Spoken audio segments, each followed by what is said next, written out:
बीड जिले का दशकों पुराना सपना अब हकीकत बनने जा रहा है। 17 सितंबर को बीड से अहिल्यानगर के बीच रेल सेवा की शुरुआत होने जा रही है।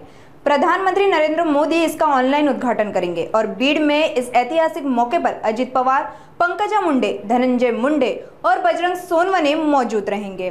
बीड के लोगों ने भारी उत्साह है। अब सिर्फ गन्ना तोड़ने की मजदूरी नहीं, छोटे उद्योग धंधों का रास्ता खुलेगा, ऐसा कहना है बीड वासियों का।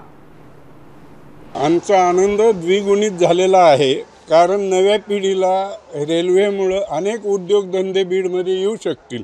कारण यापूर्वी उद्योगधंदे येऊ आलेही नव्हते रेल्वे नसल्यामुळं आणि दळणवळणाची साधनं नसल्यामुळं। कारण इथले लोक फक्त कारखान्यावरच लेबर म्हणून जायचे ऊस तोडणीला आणि त्यांच्या 2 ते 3 पिढ्या कारखान्यावरच जात होत्या। पण आता इथून पुढे प्रगती होईल आणि रेल्वेमुळे व्यवस्थित लोकांना छोटे छोटे उद्योग हॉकर्स जे काय आहेत अशापैकी आणि यांना उद्योगधंदे लागतील, याच्याशिवाय आनंद काय नाही। इथून पुढे हळूहळू प्रगती होईल एवढीच आमची अपेक्षा आहे।